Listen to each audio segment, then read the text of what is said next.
Halo semua. Apa kabar untuk hari ini? Semoga harimu selalu menyenangkan ya bro.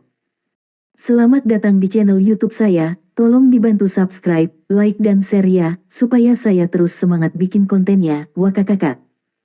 Sebelum masuk di alur cerita novel kali ini, saya sarankan untuk menonton cerita sebelumnya agar lebih memahami jalan ceritanya. Untuk membuat lebih nyaman, pergunakanlah fitur pengaturan kecepatan dan caption ya kak, silahkan atur sesuai kebutuhan. Selamat mendengarkan. Soul Land 2 Chapter 162.1. Wow, ini sangat enak. Tidak seperti Juzi, yang makan daging dengan linglung, Keke tidak bisa menahan diri untuk tidak melompat ketika dia mencicipi dagingnya. Dia sangat bersemangat. Rasa ini, Juzi tampak hilang, tetapi dia merasakan emosi yang tak terlukiskan di hatinya. Air mata mengalir di pipinya, dan dia memandang Huo Yuhao dengan cahaya yang sangat berbeda. Perhatian Huo Yuhao benar-benar dikhususkan untuk daging. Dia ingin memaksimalkan kontrolnya atas api, dan dia bahkan menggunakan deteksi spiritual untuk membantunya. Ketika dia memanggang setiap potong daging dengan sempurna, dan kemudian menyerahkannya ke tangan kedua gadis itu, dia sendiri mulai makan juga. Rasanya enak, dan dia hanya bisa menghela napas kagum. Yang paling penting, dia beruntung hari ini, karena dia telah menangkap seekor rusa yang sempurna untuk dipanggang. Jika tidak, betapapun terampilnya dia tidak mungkin membuat makanan yang sedap ini. Rusa itu, yang memiliki berat sekitar 5 kg, memiliki daging yang bagus seharga 2 hingga 2,5 kg. Dalam waktu kurang dari 1 jam, sudah ada di perut mereka. Jus lezat dari daging membuat mereka puas dengan cara yang tidak bisa diungkapkan oleh kata-kata. Ada lagi yang ingin kamu makan? Huo Yuhao bertanya pada kedua gadis itu sambil memakan potongan daging terakhir. Keke menepuk-nepuk perutnya yang sedikit membuncit dan berkata, ini sangat enak, sungguh. Rasanya luar biasa, tapi saya tidak bisa makan lagi. Sister Juzi, mengapa kamu menangis? Kenapa matamu merah? Petik 2. Huo Yuhao, yang telah mencurahkan seluruh perhatiannya untuk memasak, dan Keke, yang telah mencurahkan seluruh perhatiannya untuk makan, menyadari bahwa Juzi tidak dalam keadaan normal. Matanya bengkak dan merah. Dengan hati-hati, dia memasukkan potongan daging terakhir yang diberikan Huo Yuhao ke mulutnya dan mengunyahnya dengan lembut. Dia tidak membalas Keke, tetapi malah bergumam pada dirinya sendiri, rasa ini benar-benar rasa ini. Saya pikir saya tidak akan pernah mencicipinya lagi. Petik 2. Keke melihat keadaan pikirannya yang sedikit tidak stabil dan bergegas ke sisinya. Dia meraih lengannya dan bertanya dengan cemas, Sister Juzi, apakah kamu baik-baik saja? Juzi dengan lembut menurunkan mangkuk di tangannya dan mengangguk. Dia memandang Huo Yuhao, dan suaranya yang hangat terdengar serak ketika dia berkata, terima kasih, Yuhao, karena membiarkanku mencicipi masakan ayahku lagi. Huo Yuhao tidak mengharapkan Juzi mengatakan sesuatu seperti ini. Ekspresi terkejut melintas di wajahnya saat dia berkata, Fa, ayah. Juzi mengangguk. Matanya kabur dan dia tampak berada di dunianya sendiri ketika dia berkata dengan lembut, ayah adalah juru masak terbaik. Saya lahir di kota kecil perbatasan kekaisaran. Ibu adalah wanita tercantik di seluruh kota, dan ayah membuka sebuah restoran kecil yang sangat baik. Ayah berkata bahwa kegembiraan terbesar dalam hidupnya adalah memasak untuk ibu.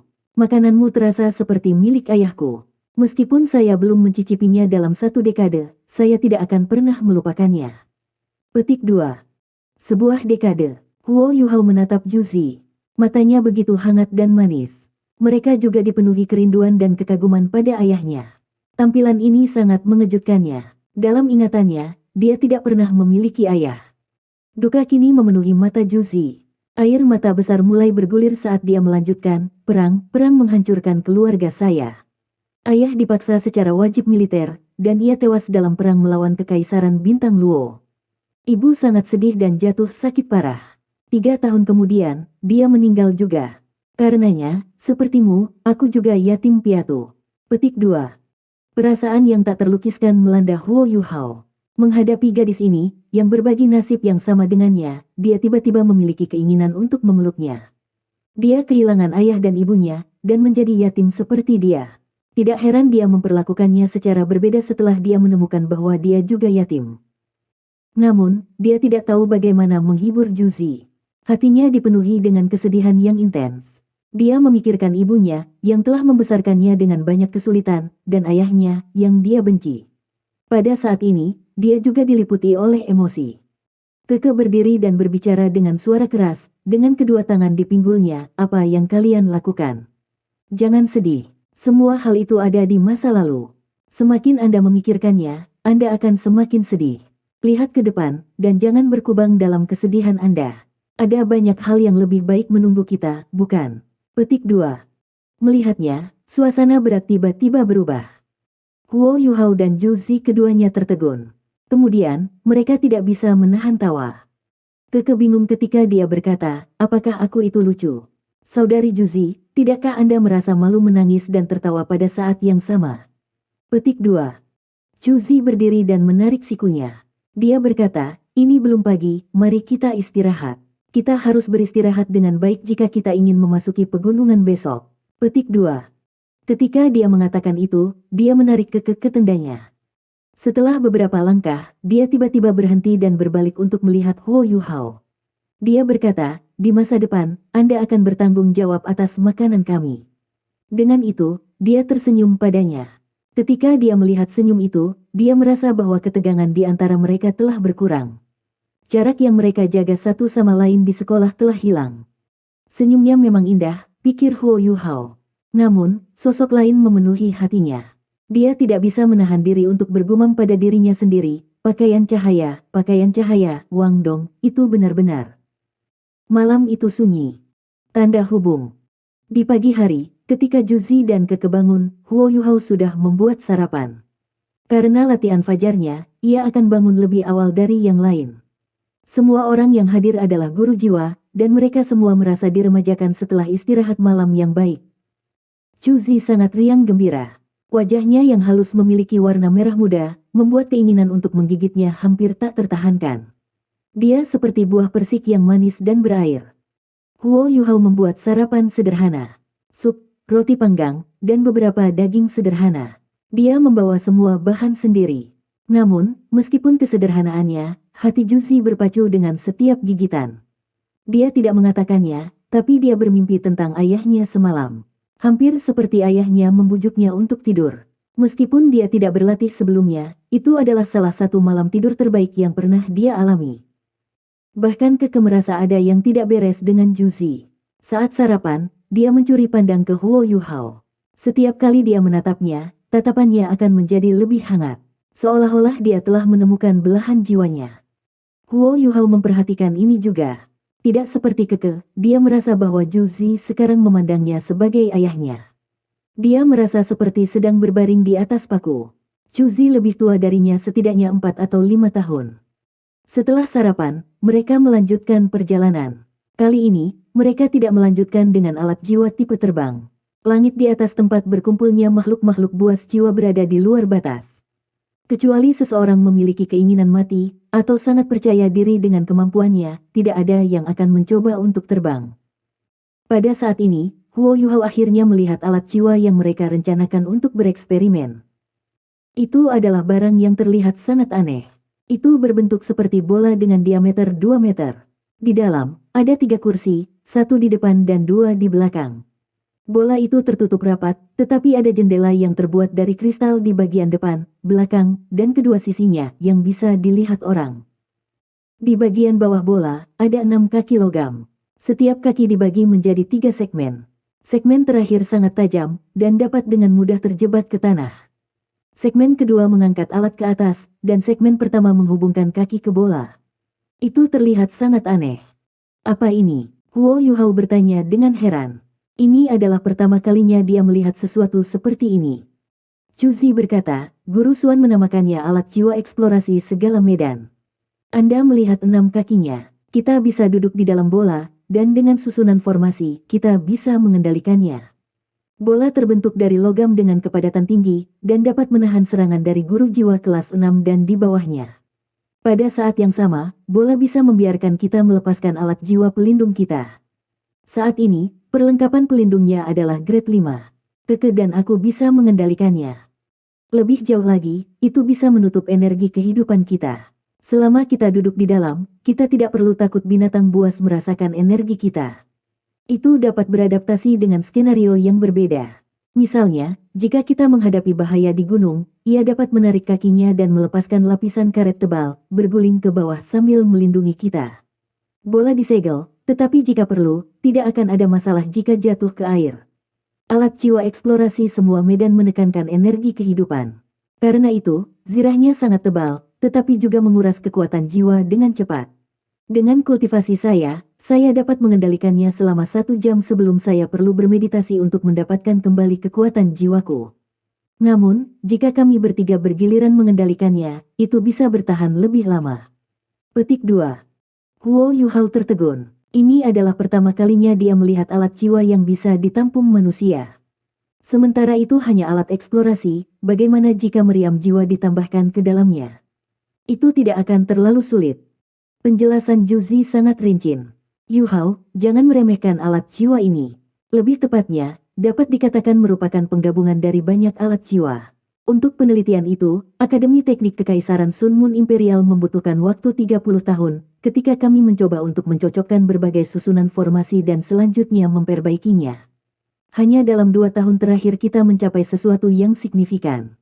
Tingkat penelitian tertinggi di Illustrious Virtuous Hall berkaitan dengan cara-cara mempersenjatai diri. Petik 2. Soul Land 2 Chapter 162.2. Saat ini, teknologi belum sepenuhnya dieksplorasi. Penelitian alat senjata jiwa seperti itu hanya bisa menjadi lebih kompleks, dan mereka mengeluarkan kekuatan jiwa yang sangat besar. Bahkan Douluo berjudul tidak bisa mengendalikannya lama, lebih jauh, kekuatannya tidak bisa dibandingkan dengan Douluo berjudul itu sendiri. Ini bukan yang kita inginkan sama sekali. Kami berharap bahwa dengan penelitian kami bahkan dapat membiarkan orang biasa mengendalikan alat jiwa, sampai pada titik di mana bahkan warga sipil dapat menggunakannya. Inilah yang sedang diteliti oleh Suan Guru. Petik 2. Huo Yuhao menarik napas dalam-dalam. Eksposisi Juzi mengubah persepsinya tentang penelitian Sun Moon Imperial Soul Engineering Academy. Apakah mereka hanya ingin warga sipil mengoperasikan alat jiwa mereka, atau prajurit biasa akan dapat mengoperasikan mesin ini? Dengan itu, siapa yang bisa menahan invasi dari Kekaisaran Sun Moon? Sementara dia belum mencoba alat jiwa penjelajahan segala medan untuk dirinya sendiri, dia merasa bahwa keberhasilan item ini akan secara signifikan mempengaruhi masa depan Douluo benua. Ayo, kamu mencobanya. Mengatakan itu, Juzi berjalan ke alat jiwa eksplorasi semua medan dan naik dengan bantuan pegangan di samping. Keke memandang Juzi, tidak bisa berkata-kata. Dia berpikir dalam hati, bukankah ini informasi rahasia di sekolah kita? Dia dapat mencobanya, tetapi mengapa Sister Juzi memberitahu tentang asal-usulnya dan penelitian yang sedang dilakukan sekolah? Apakah makanannya benar-benar melonggarkan lidahnya? Petik 2. Huo Yuhao tidak banyak bicara. Dia langsung memasuki mesin. Bagian dalam alat jiwa eksplorasi semua medan sangat sederhana, bahkan kasar. 3 kursi sederhana dan logam, dan mereka diamankan di ruang kecil di dalam bola, juga kursi memiliki sabuk pengaman. Ada tongkat logam di depan kursi pertama, tetapi Huo Yuhao tidak tahu untuk apa itu. Ketika mereka masuk, Huo Yuhao memperhatikan beberapa jendela. Selain 4 jendela utama, bola juga memiliki jendela kristal tepat di atas kursi, dan satu di tengah yang tampaknya menyatukan 2 bagian bola. Sebelum Keke memasuki bola, Juzi menjelaskan kepada Huo Yuhao, tujuan awal alat jiwa penjelajahan segala medan kami adalah untuk mengangkut dan melindungi insinyur jiwa. Ketika insinyur jiwa perlu bertarung, mereka dapat langsung dikeluarkan dari kursi. Kaca kristal di atas akan terbelah 2, dan orang itu akan meluncur keluar dari bola. Setiap kursi memiliki fungsi ini. Di sebelah kanan tempat duduk Anda, ada tombol merah. Jika Anda menekannya, Anda akan dikeluarkan. Petik 2. Desain yang sangat bagus, kata Huo Yuhao dengan kagum. Keke juga naik, dan dia duduk di sebelah Huo Yuhao. Juzi memilih fungsi dari tongkat kontrol dan menariknya dengan lembut. Seketika, jendela ditutup, dan mereka bertiga disegel di dalam bola selebar 2 meter. Hati-hati, aku akan mulai. Saat dia mengatakan itu, lapisan cahaya oranye merah bersinar dari tubuh Juzi. 2 cincin jiwa kuning dan 3 ungu muncul. Dengan tangan kirinya, dia meraih batang logam paling tebal dan menyuntikkan kekuatan jiwanya ke dalamnya. Seketika, alat jiwa eksplorasi semua medan mulai bergerak. Saat mesinnya mendengung dengan lembut, bola mulai naik. Huo Yuhao mengaktifkan deteksi spiritualnya. Dia bisa merasakan bahwa enam kakinya mulai mengangkat bola ke atas, memungkinkan dia untuk melihat melalui jendela dengan jelas. Keke, Anda bertanggung jawab atas penghalang jiwa. Ketika dia mengatakan itu, dia menekan tombol di sebelah kirinya. Kemudian tongkat logam muncul di hadapan Keke juga, yang meraihnya dengan erat dan bersiap untuk menyalurkan kekuatan jiwanya ke dalamnya. Ayo pergi, Chuzi berteriak dengan gembira. Dia mendorong batang logam di tangan kirinya maju sedikit, dan pada gilirannya, keenam kaki logam tebal itu mulai bergerak maju perlahan. Seluruh alat jiwa eksplorasi segala medan mulai bergetar. Huo Yuhao sepenuhnya mengaktifkan deteksi spiritualnya. Dia dapat dengan jelas merasakan bahwa, di seluruh alat jiwa penjelajahan segala medan, setidaknya 30 susunan formasi beroperasi. Alat jiwa sepenuhnya didorong oleh kekuatan jiwa Juzi. Oleh karena itu, banyak kekuatan jiwanya disedot, terutama ketika dia pertama kali menghidupkan mesin. Ketika itu terjadi, wajah Juzi memucat dari pengerahan tenaga. Saat kecepatannya meningkat, Huo Yuhao meluangkan waktu untuk dengan cepat merekam struktur batin alat jiwa ini. Alat jiwa eksplorasi semua medan memiliki terlalu banyak susunan formasi, dan dia tidak bisa mengingat semuanya saat ini. Tapi itu jauh lebih penting baginya untuk mengingat strukturnya sebagai gantinya, sesuatu yang membutuhkan ribuan tes dan uji coba Sun Moon Imperial Soul Engineering Academy. Dalam waktu singkat, Huo Yuhao telah mengukur kemampuan alat jiwa. Namun, dari satu perspektif, alat jiwa ini tampaknya tidak memiliki banyak manfaat. Sementara kekuatan pertahanannya layak, itu akan memeras sejumlah besar kekuatan jiwa untuk Master Jiwa kelas 5. Setelah diserang, ukurannya yang besar berarti bahwa itu hanya target besar. Sementara itu bergerak lebih cepat dan lebih cepat, itu masih tidak bisa dibandingkan dengan alat jiwa tipe terbang. Enam kakinya yang metalik tidak akan membiarkannya menjadi lebih cepat dari ini. Orang bisa mengatakan bahwa alat jiwa ini penuh dengan kekurangan, tetapi Huo Yuhao sepenuhnya yakin bahwa Akademi Shrek sama sekali tidak bisa membuat alat jiwa seperti itu. Dengan kata lain, Kekaisaran Luo Bintang, Kekaisaran Jiwa Surgawi, dan Kekaisaran Dowling belum membuat alat jiwa dengan kemampuannya. Teknologi yang dibutuhkan untuk membuat alat jiwa ini terlalu canggih. Susunan formasi yang saling terhubung dan teknik penyembunyian yang melekat mencegahnya untuk sepenuhnya memahami alat jiwa, bahkan dengan deteksi spiritualnya. Melihat itu sekarang, alat jiwa tampaknya memiliki sedikit kegunaan. Dengan konsumsi kekuatan jiwa yang besar, itu kurang berguna daripada insinyur jiwa kelas 5. Bahkan dia bisa dengan mudah menghancurkan mesin ini jika dia mau.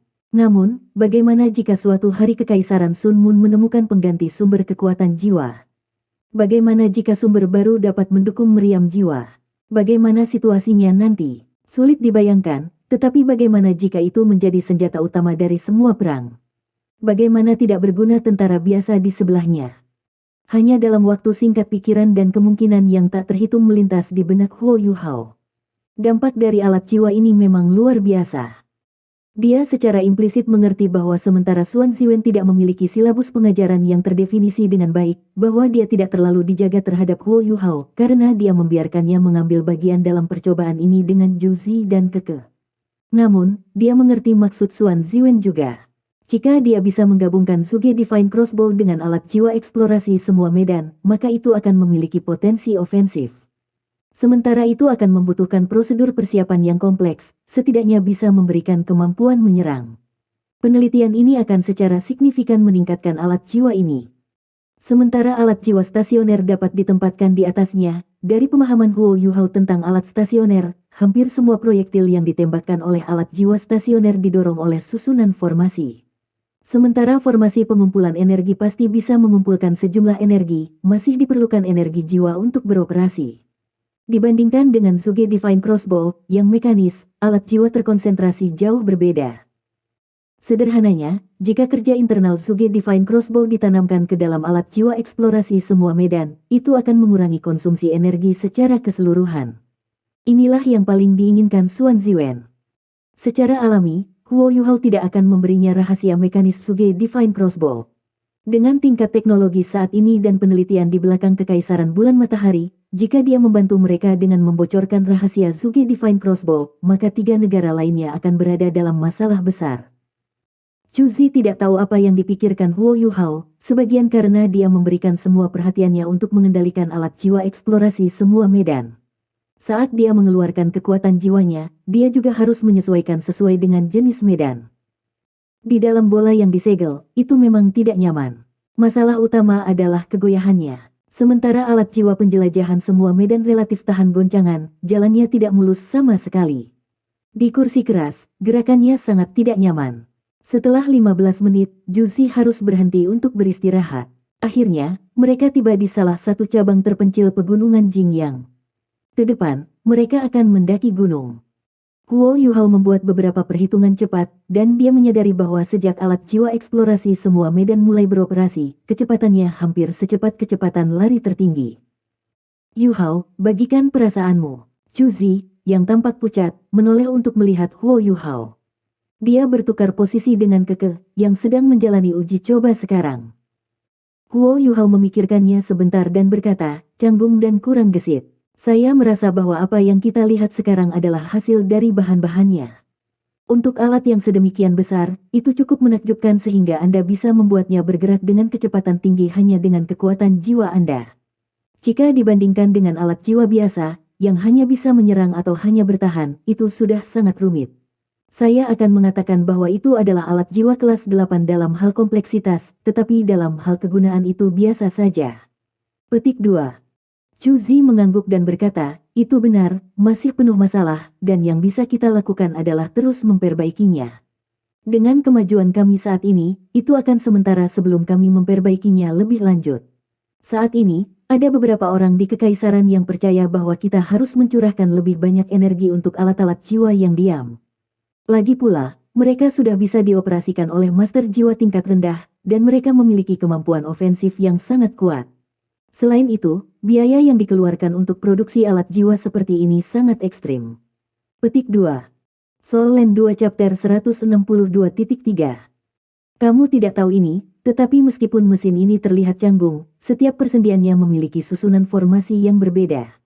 Beberapa peneliti telah terlibat dalam pembuatannya, dan banyak bahan berbeda telah dicoba. Beban kerjanya sangat besar. Saya pikir itu akan membutuhkan beberapa ribu tahun untuk dipersenjatai. Petik 2. Huo Yuhao dengan datar bertanya, Sister Juzi, apakah Anda pikir ada gunanya melakukan penelitian seperti itu? Juzi menjawab tanpa henti, tentu saja ada benarnya. Penelitian mesin jiwa akan memiliki dampak monumental pada masyarakat dan era kita. Namun, dia mengerutkan kening, lalu melanjutkan, melihat hal-hal saat ini, mesin jiwa tampaknya terlalu maju, itulah sebabnya terus meneliti mereka menjadi sangat sulit. Jika kita menghabiskan lebih banyak waktu untuk penelitian fundamental, mesin jiwa pasti akan menjadi bagian dari masa depan. Menurut pendapat saya, kita perlu fokus pada penelitian pengganti kekuatan jiwa. Jika tidak, hanya master jiwa yang dapat menggunakan alat jiwa semacam ini. Keterbatasan besar ini pasti akan mempengaruhi perkembangan alat jiwa. Petik 2. Huo Yuhao tidak berharap Juzi begitu terbuka tentang hal itu. Dengan hormat di dalam hatinya, dia dengan lembut mengangguk, tetapi memilih untuk tidak mengungkapkan pendapatnya sendiri. Kenapa kamu tidak mengatakan apa-apa? Apakah itu karena Anda takut kami akan menggunakannya untuk menyerang negara Anda? Juzi sepertinya mengerti apa yang dipikirkan Huo Yuhao. Huo Yuhao tidak berusaha menyembunyikan pikirannya. Dia mengangguk lagi dan kemudian berkata, banyak kemajuan teknologi dibuat untuk bahan bakar mesin perang. Begitu perang pecah, warga sipiloh yang paling menderita. Petik 2. Chuzi menatapnya dan berkata, saya mengerti hal ini dengan sempurna. Karenanya, kemajuan teknologi yang cepat mungkin bukan hal yang baik. Terlepas dari apakah itu saya atau Guru Suan, kami semua berbagi sentimen ini. Anda tidak tahu ini, tetapi Guru Suan dianggap sebagai peneliti terbaik dari generasinya di Aula Kebajikan Mulia. Dia bisa dianggap sebagai salah satu peneliti top di seluruh Sun Moon Empire, tetapi dia tidak pernah sekalipun mengungkapkan kemampuan penuhnya. Ini karena dia tidak ingin penelitiannya digunakan untuk perang, dan itulah sebabnya aku menghormatinya. Petik 2. Huo Yuhao terkejut dan berkata, Anda bermaksud mengatakan bahwa Guru Suan tidak mengirimkan penelitiannya. Juzi mengangguk, tepat sekali. Ketika Anda datang ke Sun Moon Empire, tidakkah Anda merasa bahwa kemajuan penelitian alat jiwa kami jauh lebih cepat daripada 3 negara lainnya? Petik 2. Huo Yuhao mengangguk. Juzi berkata, pada kenyataannya, penelitian kami telah mencapai hambatan ke segala arah. Kami belum membuat perbaikan dalam dekade terakhir. Ini juga mengapa kita belum melihat seorang insinyur jiwa kelas 10 muncul dalam beberapa tahun terakhir.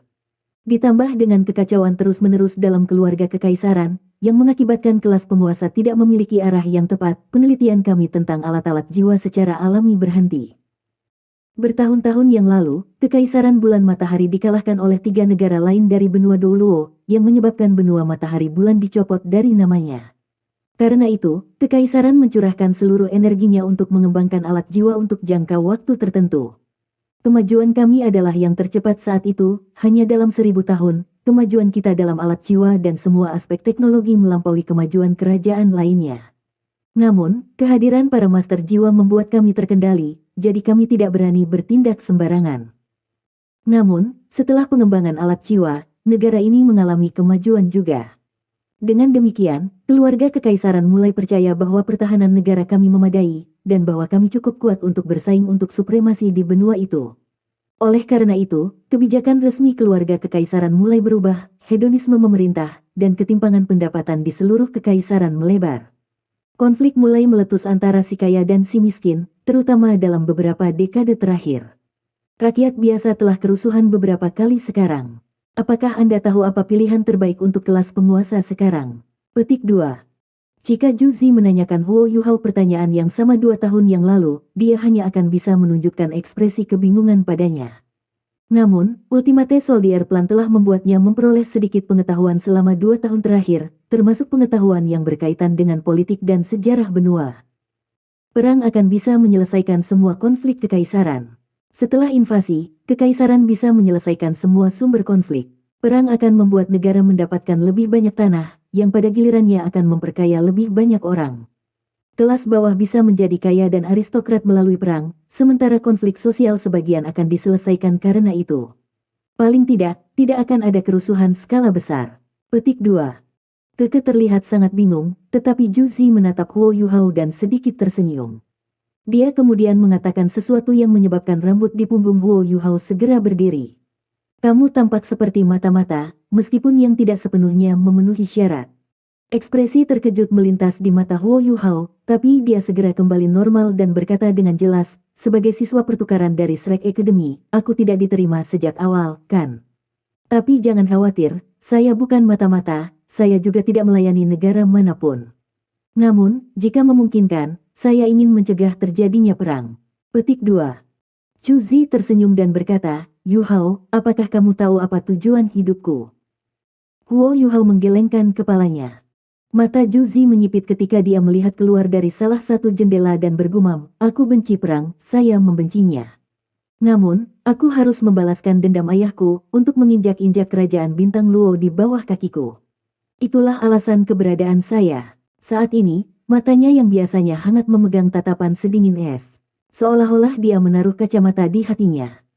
Huo Yuhao terkejut. Dia berpikir bahwa Juzi adalah seorang pasifis di dalam hatinya. Dia tidak pernah berharap Juzi mengatakan sesuatu seperti ini. Juzi menoleh dan tersenyum padanya. Itu bukan hal yang nyaman untuk didengar, kan?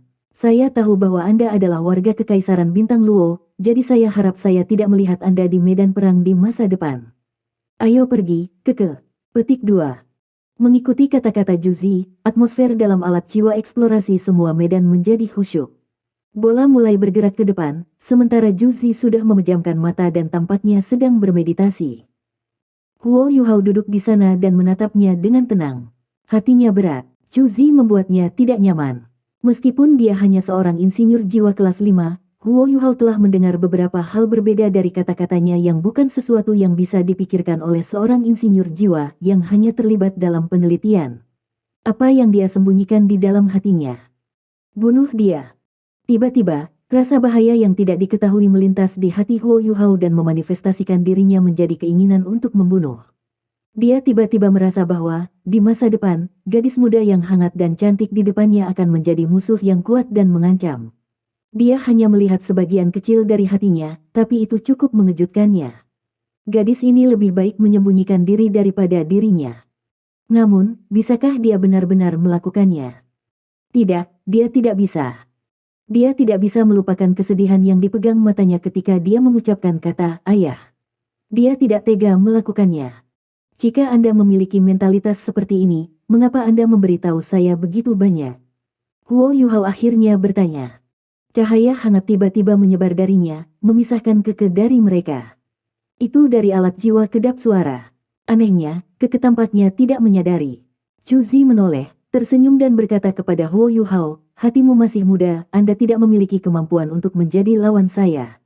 Jika aku mati dalam pertempuran suatu hari, aku berharap mati di tanganmu. Seperti ini, aku akan bisa merasakan ayahku ketika aku mati. Bukankah itu luar biasa? Petik 2. Hati Huo Yuhao bergetar. Dia bisa melihat ekspresi yang sama ketika dia pertama kali meninggalkan Dux Mansion di matanya. Namun, dia menyembunyikannya dengan sangat baik. Selain itu, dia berjubah dalam lapisan kehangatan. Hanya karena dia memasak untuk mereka tadi malam, pikiran terdalam di pikirannya telah dipicu. Jadi, bagaimana Anda akan memimpin Kekaisaran Sun Moon ke dalam perang? Huo Yuhao bertanya dengan suara rendah. Meskipun Zhu Zi adalah seorang raja jiwa dan insinyur jiwa kelas 5, kekuatannya tampaknya tidak melebihi Huo Yuhao. Zhu Zi tersenyum dan berkata, tebak. Yang bisa saya katakan adalah bahwa kecakapan bela diri bukan satu-satunya penentu. Dia tampaknya telah banyak memikirkan hal ini. Secara alami, dia tidak akan memberitahu Huo Yuhao. Aku sudah memberitahumu semua ini hari ini murni karena aku punya keinginan untuk melakukannya. Tidak ada yang benar-benar saya hargai di dunia ini, karena tidak ada yang berharga untuk saya hargai. Namun, aku harus membalaskan dendam ayah dan ibuku. Saya masih dapat dengan jelas mengingat ekspresi keputusasaan di mata ibu saya ketika dia mendengar bahwa ayah saya telah meninggal, juga keputusasaan saya sendiri. Pada saat itu, seluruh dunia tampak menjadi hitam dan putih. Oh well, saya tahu Anda pikir saya tidak bisa berbuat banyak. Perlakukan itu sebagai cerita saja. Begitu dia selesai berbicara, dia menonaktifkan alat jiwa kedap suara. Apakah ini hanya cerita? Huo Yuhao tidak tahu. Namun, mata takdir di dahinya tampaknya mengatakan kepadanya sesuatu. Tetapi ketika dia mencoba untuk fokus pada hal itu, perasaan itu menghilang. Huo Yuhao menatap tajam ke arah Zhu Zi dan kemudian berpikir keras. Keke tidak merasakan percakapan yang baru saja terjadi. Karena dia harus terus-menerus menyalurkan kekuatan jiwanya, perhatiannya benar-benar terfokus di depannya. Saat ini, mereka baru saja mulai mendaki cabang pegunungan Jingyang.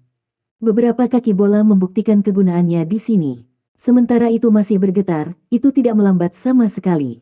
Di bawah kendali Keke, bola logam terus bergerak ke depan. Karena memiliki 6 kaki, selalu ada setidaknya 3 titik dukungan. Selain itu, mereka dibuat dari logam keras yang dapat dengan mudah dimasukkan ke dalam lumpur dan granit di sekitar mereka. Setelah beberapa saat, mereka berhasil naik gunung. Chu Zi tidak mengatakan hal lain kepada Huo Yuhao. Sebagai gantinya, dia mengambil pena dan kertas dan mulai membuat catatan. Jelas, dia sedang merekam catatan tentang alat jiwa eksplorasi semua medan. Keke, jika kamu lelah, beritahu kami, Zhu Zi mengingatkan Keke. Yuk, jawab Keke. Wajahnya pucat karena terus-menerus menyalurkan kekuatan jiwanya ke kendaraan eksplorasi semua medan.